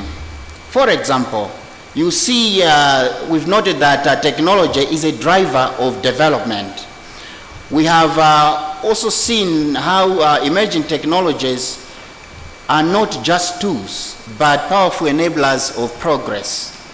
Technology is at the heart of Malawi's development trajectory, from digital agriculture that can revolutionize our farming sector to telemedicine and health tech that can dramatically improve healthcare access. Yet, as we embrace innovation, we must ensure that it serves the needs of all citizens, particularly the marginalized, ensuring an inclusive approach that leaves no one behind. The imperative of cybersecurity. In today's interconnected world, the security of our data, systems, and citizens must be paramount. Cybersecurity is no longer just an IT concern. It is a national security and development issue. In agreement with Mr. Loiso Boyce, Brigadier General Kalino demonstrated how and why we must protect our digital infrastructure from evolving threats and build resilience in our institutions. The General underscored the importance of collaboration in building capacity for cybersecurity. As noted by the Director General of MACRA, Mr. Daud Suleiman, yesterday, a stable cybersecurity platform and a robust cybersecurity strategy are essential to safeguarding our developmental gains, ensuring that we harness the full potential of technology without compromising the safety and privacy of our citizens. Collaboration for a secure and innovative future. In Malawi, digital transformation is gaining the momentum, hence the need to foster collaboration to achieve a unified front against cyber threats. All the speakers agreed that as we move forward, it is clear that no single sector, whether public, private, or academic, can achieve the ambitious goals of 2063 Malawi alone. The future of Malawi lies in strong collaborative partnerships. One theme that reverberated in all sessions is that we must build synergies between government agencies, private enterprises, and academic institutions to accelerate developing and deploying the technologies we need to realize our aspirations. The collaboration facilitated by this symposium is just the beginning, and it should not be the end. We also looked at the promise and perils of artificial intelligence, and we heard Dr. Candida Nankuma, where her panel showed that the conversation around AI have underscored the tremendous potential of these technologies, but also the ethical dilemmas they present. The key is not just adopting artificial intelligence, but doing so responsibly, ensuring transparency, accountability, and fairness in its use. While Mr. Webster Mbekeyani dismissed the paranoia of importing technological platforms, Brigadier General Kachala cautioned that the lack of homegrown artificial intelligence platforms and dependence on foreign solutions undermines the sovereignty of the country. On her part, Mrs. Tandi Mvundula was candid that we must not abuse nor misuse the social media, but use it productively. As we develop AI systems for agriculture, security, health care, and governance, we must remain vigilant in preventing misuse and ensuring that these technologies contribute to the common good. Professor Adamson Mula, Dr. Kingdom Kwapata, and Dr. Tabi Chilongo gave us numerous examples of how we can effectively use emerging technologies in the health and agricultural sectors. The three scholars highlighted the importance of predictive analytics to foresee outbreak of diseases and whether to provide early warnings in the healthcare and agricultural sectors. Commissioner Barbara Tsiga and David Kumwenda underscored the importance of artificial intelligence in gathering and analyzing evidence for law enforcement and governance. On the subject of anticipating future risks and preparing for disruption, Mr. Clarence Gama advised that as we embrace new technologies, we must also prepare for inevitable disruptions that come with them. Professor Wallace Chagona demonstrated that automation, digital currencies, and the rise of the digital economy will reshape the workforce and the global economy in ways we can only begin to imagine. To mitigate risks, Professor Chigona advised on building capacity to prevent, detect, respond, and recover factors which evidences maturity of cybersecurity. In agreement with Dr. Rachel Sivande, Ms. Tusaiwa Sikwese reiterated that we must invest in education and skills development to ensure that Malawians are equipped to thrive in a digital future. The Director General of MACRA also advised that we must proactively identify risks and create regulatory frameworks that ensure the benefits of these technologies are shared widely while minimizing potential harms. On the aspect of securing the future of digital transformation, looking ahead, Professor Michael Zimba advised us that securing the future of Malawi's digital transformation will require not only the right policies, but also the right infrastructure. From broadband networks to data centers, we need to build a resilient and scalable digital ecosystem supporting future technological advancement. Mr. Tisunge Mipando lamented the dire need for basic gadgets, mostly for the 80% Malawians who live in rural areas, which stifles their possibility to access smart technologies. In their respective interventions, Professor Chipo Kanjo and Dr. Bridget Malewezi made a clarion call that we must ensure that every Malawian has access to the tools and skills required to participate fully in the digital economy. The key takeaways from this symposium are several. As you know, that the discussions generated voluminous solutions, but also raised copious questions. For example, Mrs. Pamela Kuwali yesterday asked how we can leverage AI to enhance preparation, response, and resilience to weather-related emergencies. Another lingering question that has been posed at this symposium is how can we embrace digital literacy in light of the high illiteracy rate in the country? All in all, the key takeaways from the discussions include, number one, technology as a development driver. To achieve Malawi 2063, Malawi must strategically leverage technology in sectors such as agriculture, health, education, and governance. Number two, to secure a digital environment, national security and prosperity depend on creating a secure digital landscape with policies that balance innovation and prevent misuse. Homegrown solutions are key to curb the vulnerability of the country arising from the dependency on foreign solutions and devices. Three, collaboration is essential.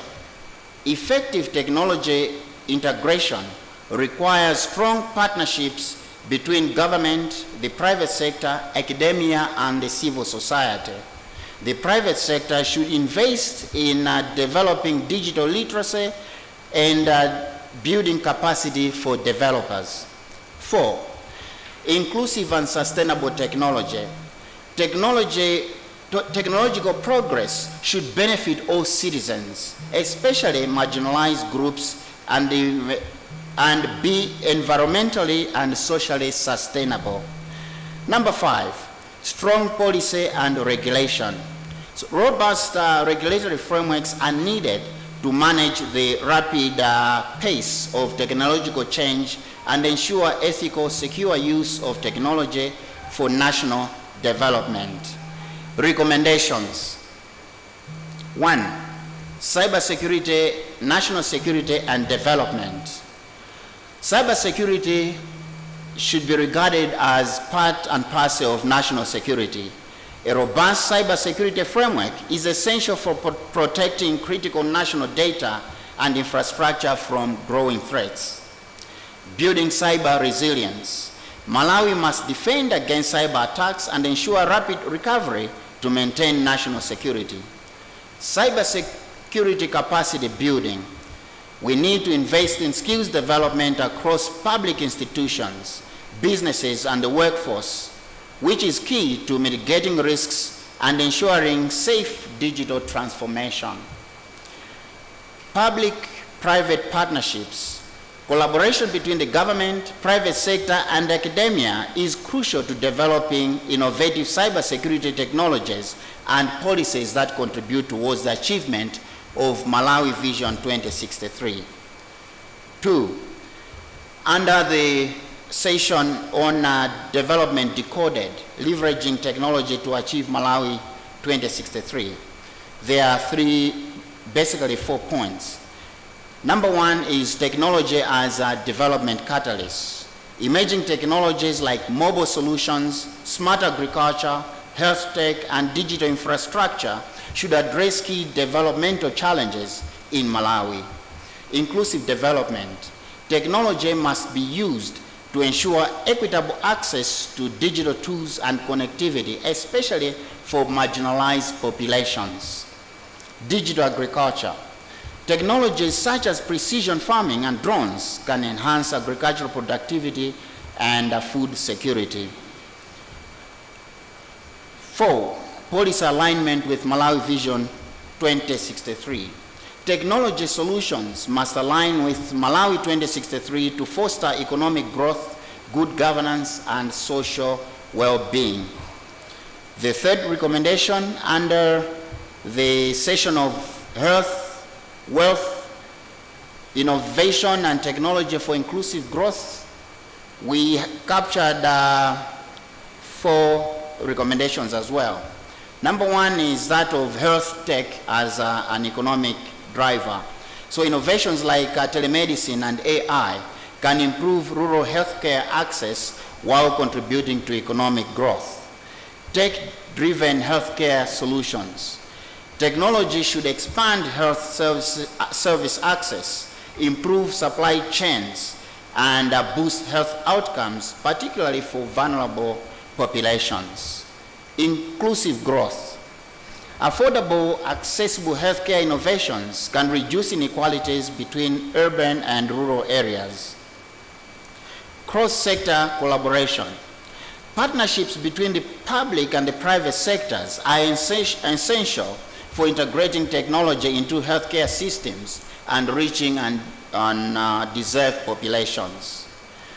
On the session under blind spot, use, misuse, and abuse of artificial intelligence, we noted that ethical AI technologies must be designed transparently, ensuring fairness, accountability, especially in areas like privacy and bias. The need to regulate AI use.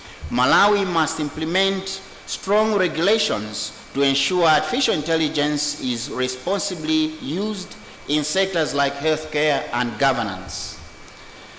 The concept of AI for social good. Artificial intelligence can improve public service delivery, education, and fight corruption, but its risks must be carefully managed. Building trust in artificial intelligence. Public trust in artificial intelligence requires education, awareness, and accountability to ensure its benefits are widely accepted and used responsibly. Under the last but one session, Beyond Malawi 2063, Securing the Future of Digital Transformation, we noted that we need to future-proofing infrastructure. The country, to do this, the country must invest in scalable digital infrastructure, including broadband, cloud computing, and data security to support future technological growth. Malawi should invest in space and celestial platforms to capitalize on smart data, which is necessary to realize its development agenda. On digital literacy and skills, we noted that a well-trained workforce in emerging technologies like artificial intelligence, blockchain technologies, and cybersecurity is critical for a successful digital transformation. Sustainable digital governance. Technology policies should be socially inclusive and environmentally sustainable to prevent widening digital divides. Public-private synergy. Coordinated efforts between the government, tech companies, and academia will help align technological development with national priorities such as health, education, and security. On the last session, Crystal Ball, Emerging Technologies and Their Potential Future Risks, we noted that anticipating technological risks is key. While emerging technologies like artificial intelligence and Internet of Things offer great promise, they also pose risks such as cybersecurity threats and privacy concerns, which require proactive risk management. Data governance and privacy. Effective frameworks are needed to ensure data privacy, fair use, and secure handling of sensitive information. Resilience to disruption. Technological disruptions like automation and digital currencies may impact the workforce, requiring retraining and reskilling to avoid job displacement. Global cooperation. As technology becomes more global, Malawi must align with international standards to issues such as cybercrime, digital ethics, and artificial intelligence governance, while tailoring solutions to its local context. You see that the insights and ideas, as well as solutions discussed here, must be translated into concrete actions. And Ms. Tandi Mvundula poignantly posed a question: where do we move from here? She suggested that we need institutional structures where the responsibility should lie. Therefore, to harness technology towards the achievement of Malawi Vision 2063, we must at least take the following steps. As Professor Nyovani Madisa advised us, we need to invest in education and skills development to prepare future generations for the opportunities and challenges of the digital use. We need to promote education in digital literacy, cyber hygiene, e-safety, and development of smart technologies relevant to Malawi's development agenda. We heard from Council Kilias Mulenga, who advised us on the need for mindset change to embrace digital or mobile transactions.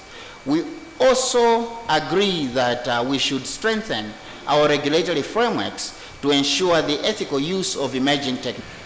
We also need to promote innovation and collaboration by creating an environment where the public, private, and academic sectors work together to harness the power of technology for national development. Ms. Bahati Piri was clear yesterday when she noted that the paucity of data for local needs stifles innovation for relevant solutions which are unique to the challenges faced by the population in Malawi. Hence, we need to publish data and make it easily accessible to innovators or developers who want to develop technologies for Malawians. The other step we need to take is to build homegrown digital infrastructure, as General Kachala advised, which is necessary for sustainable growth of our economy and equitable distribution of its benefits. Given our limited resources, Mr. Kondwani Ntalimanja tipped us on promoting digital literacy and how to use low-cost technology as a catalyst to support the delivery of Malawi 2063. Further, Ms. Florence Nkosi underscored the importance of implementing secure by design technologies. Lastly, we need to bring the youth on board as they are the owners of Malawi 2063. We heard from Mrs. Isabel Kumwembe Stewart, who emphasized on building and nurturing tech talent for youth. And we also heard Mr. Eshad Karim, who said we have to get things done. In conclusion, by and large, we need to shape a future where technology is not just a driver of economic growth, but a force for social inclusion, peace, and sustainability. The next steps are in our hands.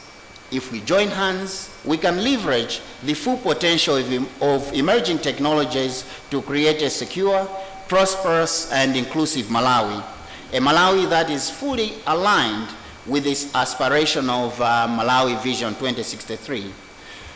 On our part, as the National Defense College of Malawi, we will soon be hosting a specialized professional course on national security and development to focus on developing strategies or practical steps to implement the recommendations from this symposium.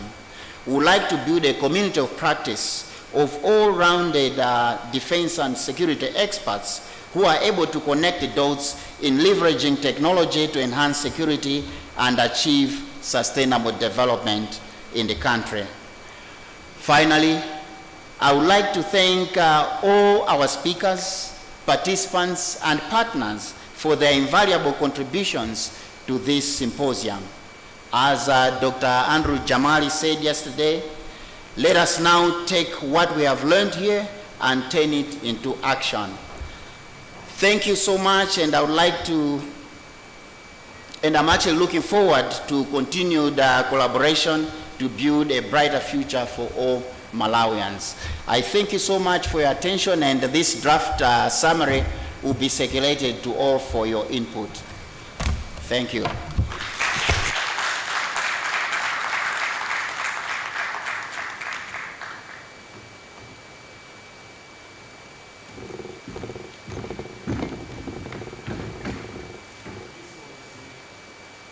If this was AI, then it deserves a louder round of applause.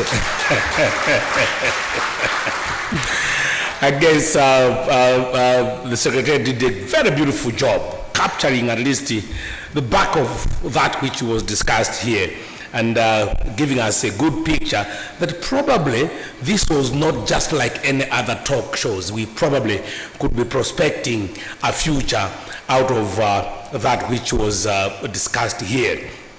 At this particular instance, I would want to recognize the presence of Deputy Defense Force Commander Lieutenant General George Alexander Jaff Jr.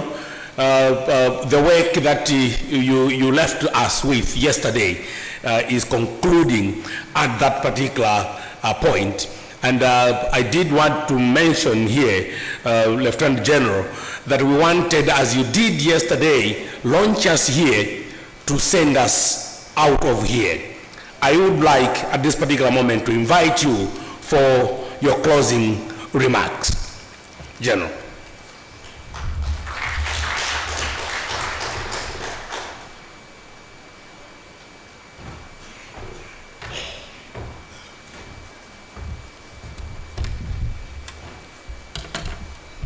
Thank you very much, Master of Ceremonies. And Let me recognize Dr. Elia Siapazizu, Executive Director and founder of African Institute of Development Policy, Mr. Clarence Gama, Chief Executive Officer, Nico Technologies, Mr. William Mpinganjira, Group Chief Executive Officer, FDH Financial Holdings Limited, Brigadier General Professor Dan Kuwari, Commandant of the National Defense College, Malawi, all general officers here present, members of the executive management of MACRA, members of the Malawi Computer Emergency Response Team, all government officials here present, distinguished participants, esteemed colleagues, ladies and gentlemen, good evening.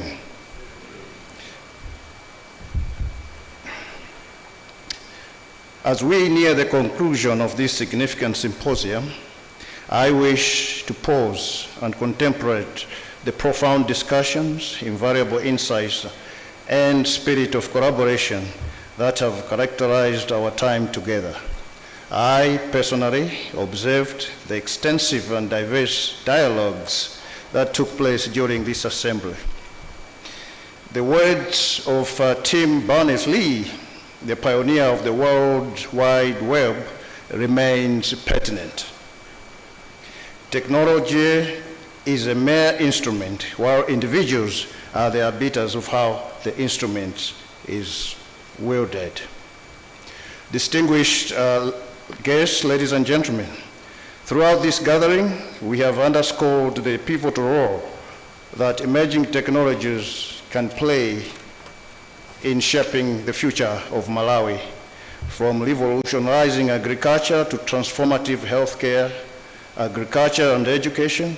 Innovations undoubtedly holds the key to unlocking sustainable development and enhancing national security. Yet, as we previously discussed, these opportunities must be accompanied by responsible actions. Albert Einstein was accurate in his observation when he stated, "It has become glaringly evident that our technology has surpassed our humanity. We must remain vigilant in ensuring the protection of our people, institutions, and sovereignty from the perils associated with rapid technological advancement." Collaboration among various sectors, governmental, private, academic, and civil society will be paramount as we strive to leverage the full potential of technology while mitigating its associated risks. Esteemed participants, the challenges we face are significant, yet the opportunities that lie ahead are equally immense. Let us remain vigilant of the proper use, misuse, and abuse of technology. As Winston Churchill cautioned us, the progression of technology in malicious hands has potential to become a weapon of mass destruction. But when wielded by the righteous, it can serve as an instrument for a more powerful world. It was heartening to observe a consistent theme across all presentations, emphasizing that in a society dominated by technology, safeguarding our data and our digital existence is no mere extravagance, but an imperative. Esteemed participants, we convened not simply to exchange ideas, but to establish the foundation of meaningful collaboration and actionable resolution. The policy recommendations, research findings, and partnerships we have cultivated in this symposium will serve as a vital cornerstones for the future of Malawi. We trust that the National Defense College will promptly produce the policy brief to assist in implementing the alley of regulations and statutes governing cyber space within the nation. As we depart from this gathering this afternoon, or this evening rather, let us bear in mind that we are not merely deliberating abstract concepts or theoretical solutions. We are shaping the destiny of Malawi, our own destiny. and that of future generations. We have taken to heart the counsel of experts at this symposium that technology should be a focal point of our national security strategy and development agenda. Even the former UN Secretary General Ban Ki-moon echoed this sentiment when he said, and I quote, "The future belongs to those who can leverage the power of technology to foster sustainable and inclusive development for all." End of quote. It is worth noting that the path of advancement is adorned with novel technologies, yet it must be safeguarded and all-encompassing for the expedition to be genuinely transformative. Every discourse, every partnership, and every stride forward brings us nearer to achieving the ambitious objectives outlined in Malawi 2063.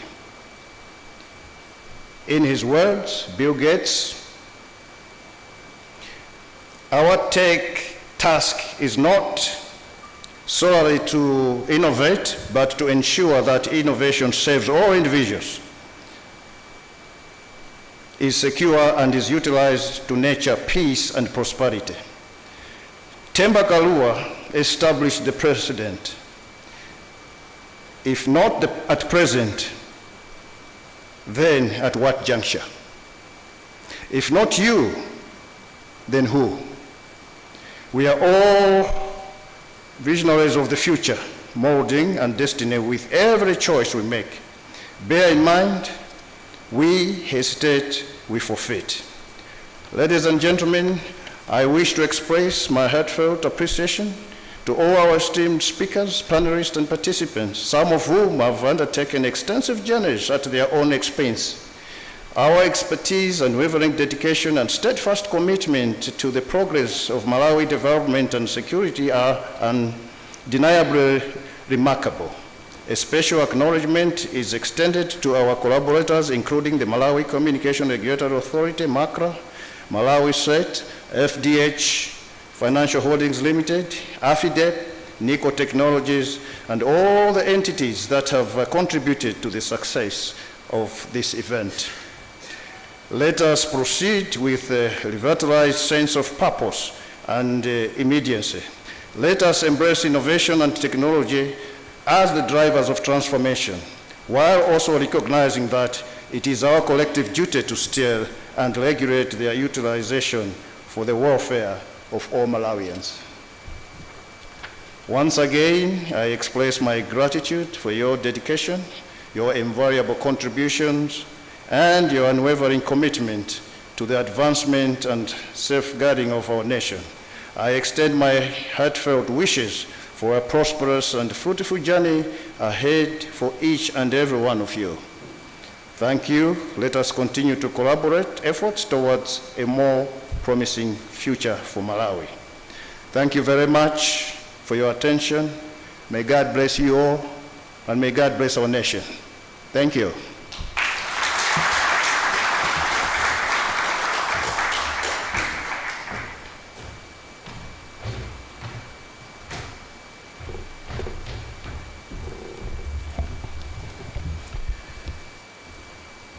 We are shaping the destiny for Malawi because we all are visionaries of the future of the country. And that's how Lieutenant General George Alex Jaffu closed the Technology, Security, and Development Problems and Prospects Symposium 2024.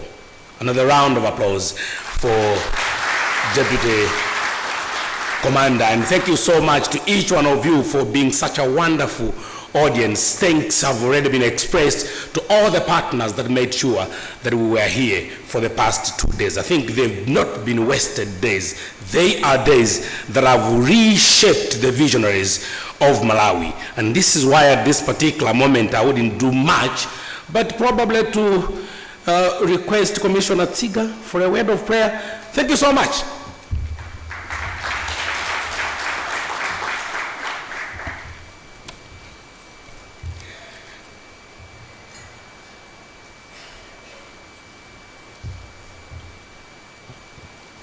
Let us bow and pray. Father, in the mighty name of Jesus Christ, we come before you this evening to say thank you for the beautiful 2 days that we just had. As we finalize our discussion, which we believe that with your guidance are going to help and assist Malawians to forge forward as we look towards 2063, we pray that you will be with every one of us as we travel back to our respective homes. In the mighty name of Jesus Christ, we have prayed. Amen. Amen. And someone may fail to drive their Corolla. They left their key somewhere. So I'll leave it with Secretariat. And finally, a big thank you to our MC, Mr. Wisdom Chingwede, please.